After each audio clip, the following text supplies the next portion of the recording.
The hall of judgment was filled with noise, laughter, and the smell of smoke. A human man stood in the center, his hands tied behind his back. His name was Daniel, and he was surrounded by sneering alien guards. Chains clinked around his wrists, but his eyes burned with quiet fire. The Council of Aliens sat high above, looking down at him as if he were an insect. Daniel had broken their rules. He had spoken against their trade, their cruelty, their markets of slaves. For that he was dragged here. The crowd expected the usual punishment, execution or exile to a dead world. But this time the council had something crueler in mind. One of the alien elders leaned forward, his voice deep and mocking. "This human thinks himself brave. He dares to question our ways. Let him be punished in a way that will break his pride forever. Bring the slave." The crowd roared with laughter. From the dark corner of the hall, guards pushed forward a small figure. She was a girl. No, barely a girl, an alien covered in dirt, her skin pale and bruised, her clothes in rags. Her hair was tangled and filthy.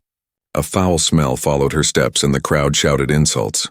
This one, the elder said, pointing with a clawed hand, was worth nothing at auction. No one wanted her. She is weak, useless, and stinking. She was sold for 5 credits, barely $5 in human money. Today she becomes his wife. Gasps filled the chamber, then laughter so loud it shook the walls. Marry a worthless slave? To the crowd it was worse than death. Daniel's jaw tightened, but he did not look away from the girl. She lifted her head for a moment, and through the dirt on her face he saw her eyes. Tired, scared, but still alive. The elder continued. From this day forward he is chained to her misery. He will live with shame, with filth, with despair. Let this be a lesson to all who defy the council. The guards shoved the alien girl forward until she fell at Daniel's feet. She did not even try to stand. Her body shook as if she expected a blow. Daniel, still tied, bent slightly and whispered so only she could hear. "I won't hurt you." Her eyes widened. For a second, the laughter of the crowd faded in her ears. She had never heard those words before. The guards untied Daniel and forced his hand into hers. They pressed a burning seal onto their skin, an ancient alien ritual. The smell of scorched flesh filled the air as the seal marked them both as bound. The crowd cheered wildly, mocking and jeering. "The human is married to garbage. Enjoy your punishment." Daniel winced at the pain, but when he looked at the girl, he saw her trembling. Slowly, he tightened his grip around her hand, not in force, but in promise. She stared back, confused. No one had ever held her without cruelty. The ceremony ended, and the guards shoved them out into the cold night. The alien streets were alive with neon lights and shadowy figures. They laughed as Daniel passed, whispering about his wife. But Daniel ignored them. He kept walking, guiding the girl with him. She stumbled, weak and hungry. He stopped near a small alley away from the noise. Finally, he crouched in front of her. "What's your name?" he asked softly. The girl shook her head, whispering, "No name. Just slave." Daniel's chest tightened. "Then I'll give you a name," he said, "until you choose your own. How about Lyra?" Her lips parted almost in shock. No one had ever cared enough to name her. She whispered, "Lyra," as if testing the word on her tongue. For the first time in years, she felt like more than an object. But danger still lingered. In the shadows above, unseen eyes watched them. Some aliens were not pleased with this marriage. They whispered among themselves, "This human is dangerous. If he can make the worthless one smile, who knows what else he can change." Daniel didn't know it yet, but his punishment was the start of something greater. What the council planned as humiliation might become the spark of rebellion. And as he guided the frightened girl through the alien city, holding her hand firmly, the crowd's laughter still echoed in the distance. But deep inside, both human and alien girl felt something different, something dangerous for those who ruled. Hope. The night was colder than Daniel expected. Alien lamps glowed dimly in the streets, throwing green light across the broken walls and crooked buildings. Daniel walked slowly, guiding the alien girl, Lyra, beside him. She was weak, her legs trembling under the weight of exhaustion. Her bare feet dragged across the rough stone. Every step looked painful, yet she made no sound, as if pain was too common for her to complain about. The streets were full of whispers. Some aliens laughed when they saw them. Others spat at the ground as the pair passed.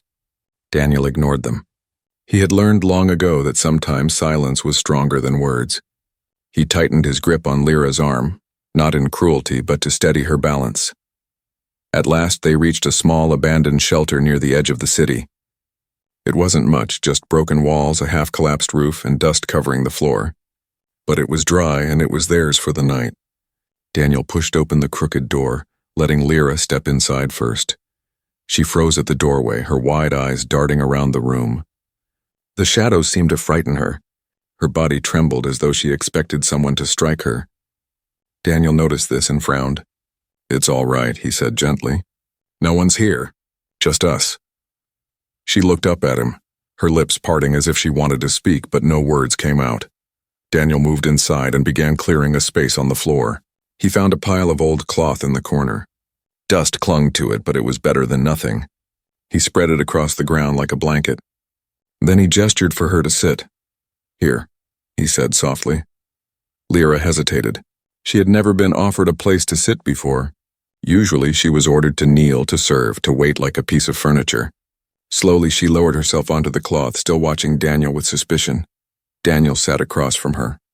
For a long moment silence filled the room. The only sound was the faint hum of the alien city outside. Finally, Daniel pulled a small ration bar from his pocket. It was all he had left. He held it out to her. "Eat," he said simply. Her eyes widened. She shook her head. "No, for Master." Her voice was hoarse, almost broken from years of silence. "I'm not your master," Daniel replied firmly. "I'm your husband. At least that's what they call it. And a husband doesn't starve his wife. Eat." The word husband seemed to strike her like lightning. No one had ever called her that before. She stared at the food in his hand, then back at his face. Slowly, as if afraid it would be snatched away, she reached out and took the ration. She ate in small, desperate bites, each one faster than the last, until the bar was gone. When she finished, she pressed her hand to her mouth, ashamed of her hunger. Daniel only smiled faintly. "See, not so hard." Tears gathered in her eyes. She quickly turned her face away, trying to hide them. Daniel noticed but said nothing. Some wounds, he knew, healed only in silence. Later, when the air grew colder, Daniel noticed her shivering. He took off his coat, worn and patched but warm, and draped it over her shoulders. She flinched at first, unused to kindness, but when she realized he meant no harm, she pulled the coat tighter around herself. For the first time in years, warmth spread across her body. She whispered, almost too quietly to hear, Why are you kind?" Daniel looked at her for a long moment. His eyes softened. "Because I can be. Because someone should have been kind to you a long time ago." Her throat tightened. She wanted to speak more, but the words died in her chest. No one had ever cared about her reasons, her feelings, her existence. This man was different. It frightened her and comforted her at the same time. As the night deepened, Lyra curled up on the cloth, Daniel's coat wrapped around her. Her eyes grew heavy with sleep. But before they closed, she whispered one last word. "Thank you." Daniel leaned back against the wall, watching her breathe. He knew tomorrow would bring trouble. The council's punishment wasn't meant to end here. There would be whispers, mockery, maybe even danger. But for now, in this small, broken shelter, he saw something new, a fragile spark of trust. Outside, shadows moved through the streets. Strange figures paused near the shelter, watching silently. The rumor had already begun. The worthless slave had smiled. She had whispered to the human. And if kindness could awaken hope in one, it might spread to others. Daniel didn't know it yet. But this first night was more than survival. It was the beginning of a story that would change not only their lives, but perhaps the fate of the entire city. And as Lyra drifted into her first peaceful sleep in years, Daniel closed his eyes too, unaware of the storm that waited just beyond the dawn. The morning sun rose weakly over the alien city. Its light filtered through smoke and broken glass.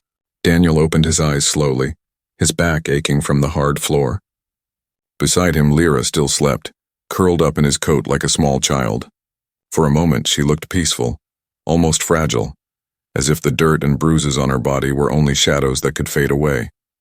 But when she stirred awake, the peace broke.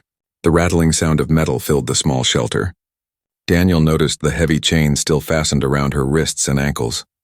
Even after the council had forced them together, no one had bothered to free her. She had walked the entire way last night dragging those chains, and she had not once complained. Daniel frowned. The iron cuffs had rubbed her skin raw. He could see red marks where the metal bit into her flesh. The sight made his chest tighten with anger. "Does it hurt?" he asked quietly. Lyra quickly shook her head, eyes downcast. "No pain. I am used to it."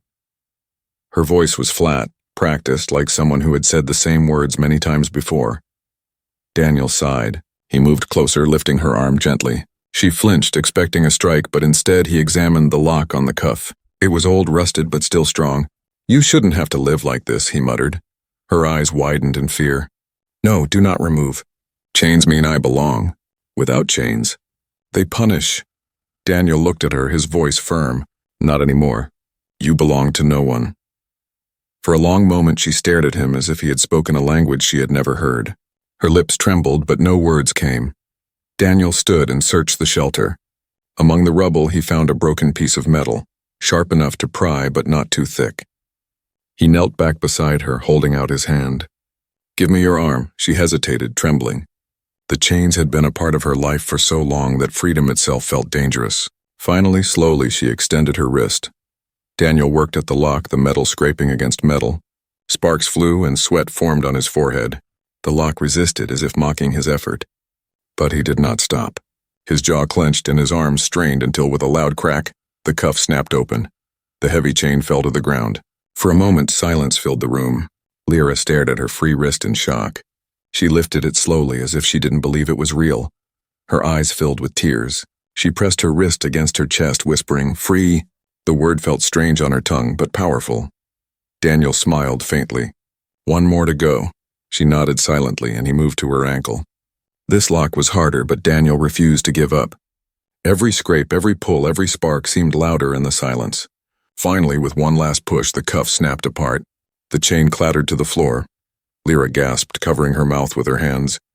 For the first time in years, she could move without dragging weight behind her. She stood slowly, her legs shaky but unbound. She took one step, then another, then spun in a small circle as if testing her new freedom. Tears spilled down her cheeks. She turned to Daniel, her voice breaking. Why do this for me?" Daniel met her eyes. "Because no one else did. Because you deserve to live, not just survive." Her body shook, overwhelmed by emotions she had buried for so long. She had forgotten what it felt like to be treated as more than property. At that moment, something inside her cracked, not from pain, but from healing. But outside the shelter, danger stirred. Two alien merchants who had once owned her passed by the street. They stopped when they saw the chains lying on the ground through the broken doorway. Their eyes narrowed. One whispered to the other, "The slave is unchained. The human dares to break our law." They slipped away quickly, eager to spread the rumor. Inside, Lyra wiped her tears and tried to compose herself. She feared the world outside, but inside her chest a new warmth flickered. She looked at Daniel, who was gathering the broken chains and tossing them aside. For the first time in her life, she felt a strange, dangerous thought. Maybe she wasn't worthless. Maybe she was someone. Daniel noticed her staring and gave her a reassuring nod. "Come on, we'll need food. And we'll need to be careful." As they stepped out of the shelter together, Lyra no longer dragged chains. The sound of clinking metal was gone. In its place was silence, but not emptiness. It was the silence of freedom, fragile and new. Yet in the corners of the city, whispers began to grow. The girl who had been worth only $5 was smiling. The slave had been unchained. And the human was the one who did it. The punishment meant to humiliate him was becoming something else entirely. Something the council had not planned. And as the day stretched forward, Daniel felt the weight of invisible eyes watching them. The real trial had only just begun. The day had been long and heavy. Daniel and Lyra walked through the crowded streets, careful to avoid the patrols. Everywhere, whispers followed them like shadows. "That's the human with the slave girl. Did you hear? He broke her chains. The council will not forgive this." Daniel pretended not to hear, but inside he knew the danger was real. Still, he guided Lyra with patience, finding them a small hidden corner behind an abandoned market where they could rest.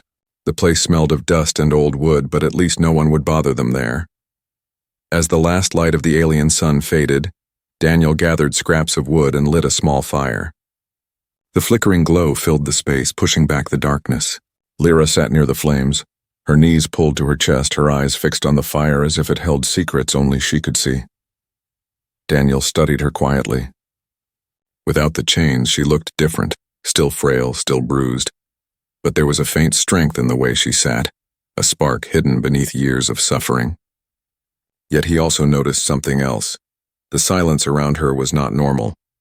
It was the silence of someone who carried too many unspoken words.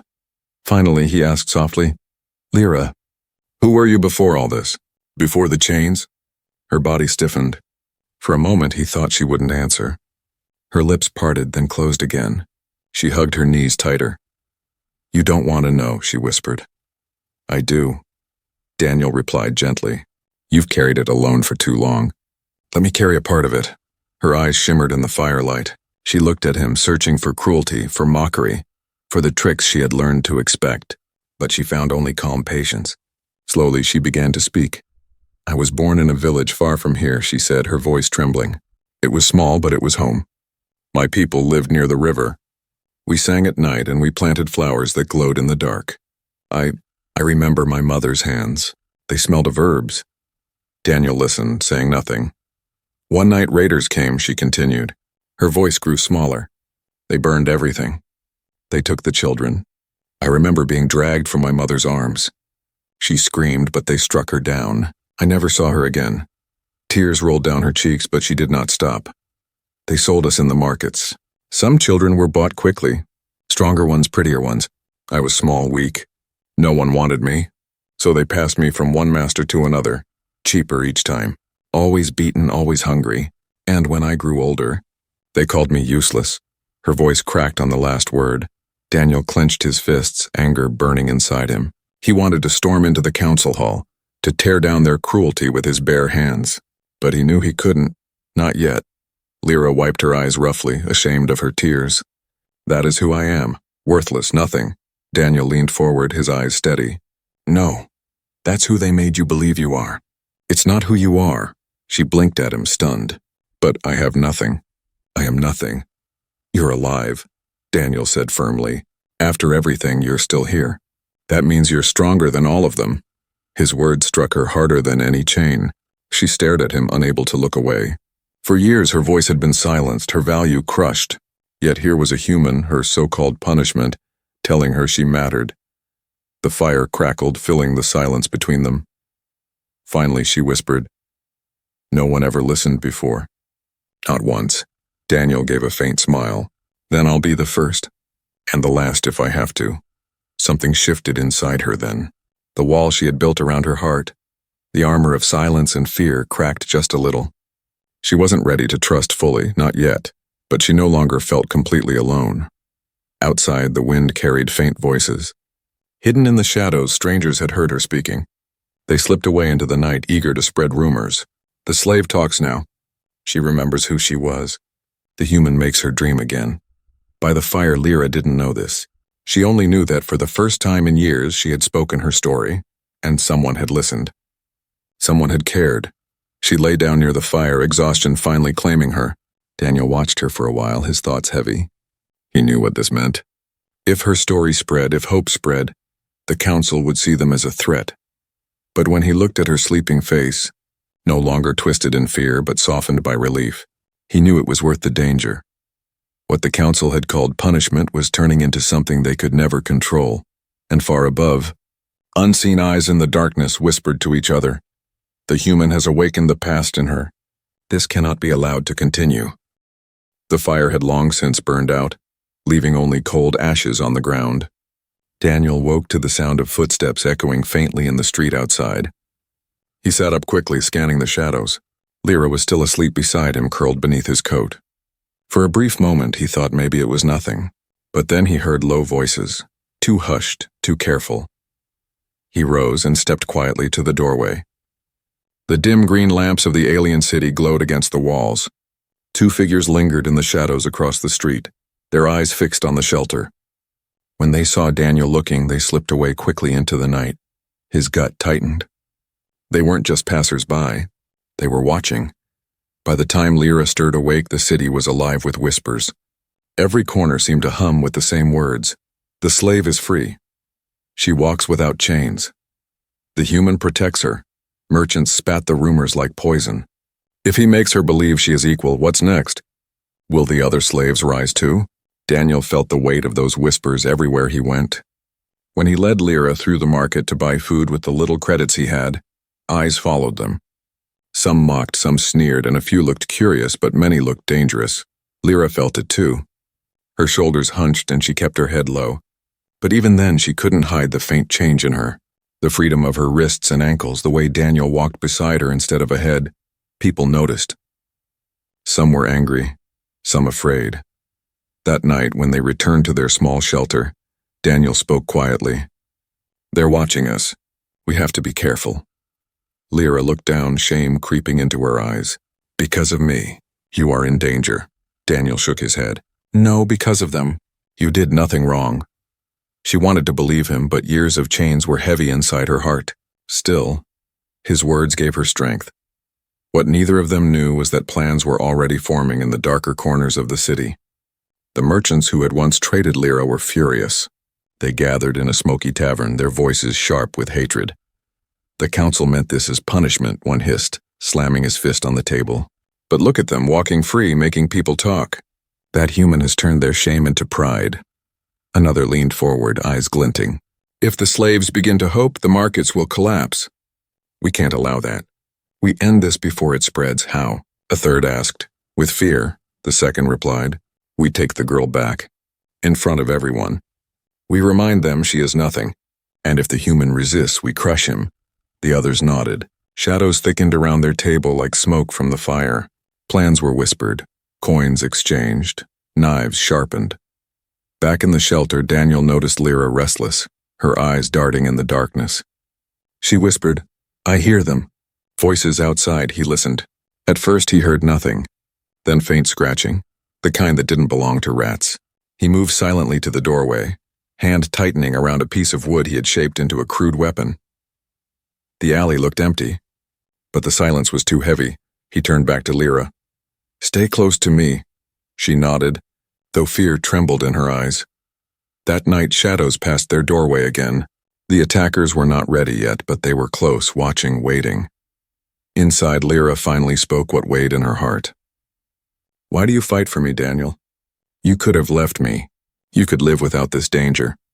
Daniel sat down across from her, his voice steady. "Because leaving you would mean becoming like them.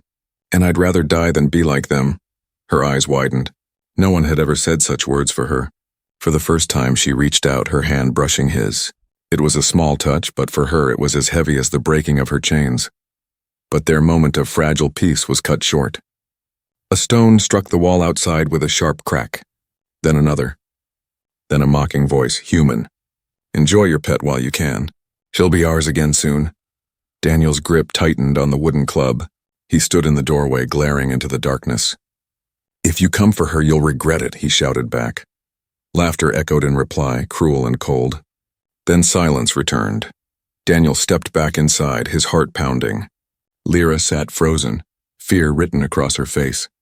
He crouched beside her. "Don't be afraid. I won't let them take you." Her voice shook. "They always take me. No one ever stopped them." Daniel held her gaze firmly. "Then this time will be different."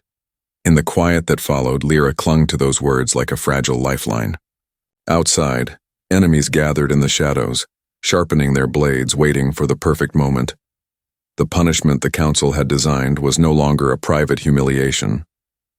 It had become a spark, a dangerous flame, and as the alien city slept, war was silently preparing to wake. The night was silent, but it was the kind of silence that hides danger. Daniel did not sleep. He sat near the broken doorway of the shelter, a piece of wood in his hands, sharpening the edge with a shard of metal. Every few minutes he glanced at Lyra. She was lying on the cloth bed trying to rest, though her body kept trembling. Fear had been her companion for so many years that even in freedom it refused to leave. Daniel whispered softly, "Sleep if you can. I'll watch." Her eyes opened slowly. She looked at him through the dim light. "They will come tonight, won't they?"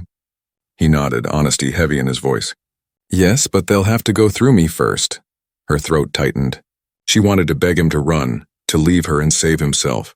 But when she saw the calm in his eyes, she stayed silent. Deep inside, a fragile hope told her he meant what he said. Hours passed. The fire burned low and shadows stretched across the walls. Then, just before dawn, the sound came. A scrape of boots, the whisper of metal blades. Daniel rose quickly, gripping his weapon. Figures moved in the dark, circling the shelter. Their laughter was low and cruel.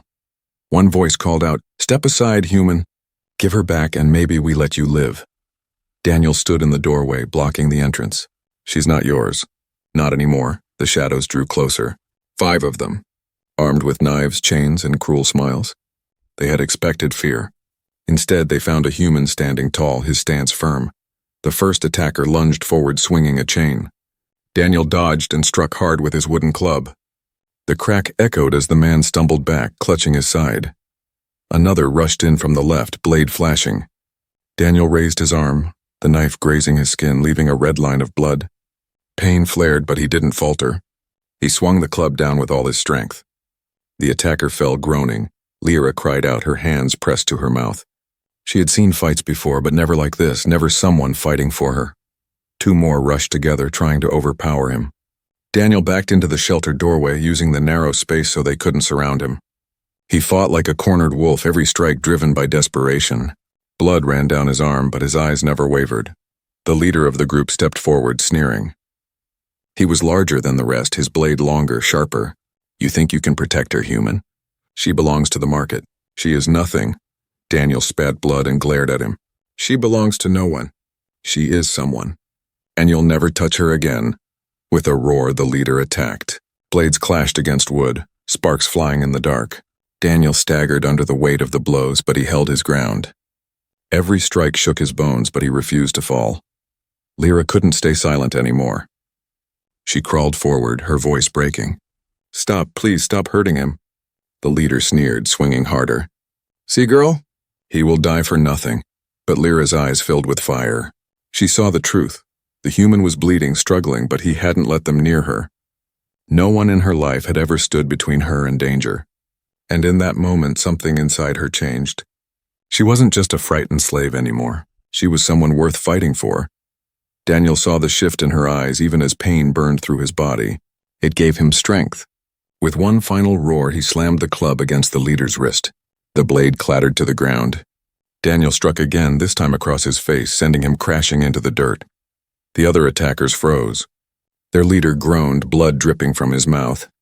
Daniel stood over him, chest heaving, his body cut and bruised but unbroken. He growled, voice sharp as steel. "If any of you touch her again, I will end you." The men hesitated, then dragged their leader away, retreating into the shadows. The threat of the human had become real. Silence fell once more. Daniel staggered back inside, dropping the broken club to the floor. Blood dripped from his wounds. He sank against the wall, breathing heavily. Lyra rushed to him, her hands shaking. "You're hurt. Why would you do this? Why not run?" Daniel gave a weak smile, his voice hoarse. "Because you're worth it." Her tears fell freely, landing on his bloody hands as she held them. For the first time, she believed it. She was worth something. She was worth everything. Outside, the city slowly woke to whispers of what had happened. The human had fought back. He had stood against 5 men and did not let the slave be taken. The punishment that was supposed to break him was instead breaking the fear that held the slaves silent. And in that fragile dawn, with blood on the ground and hope in her heart, Lyra realized something dangerous. This human might change everything.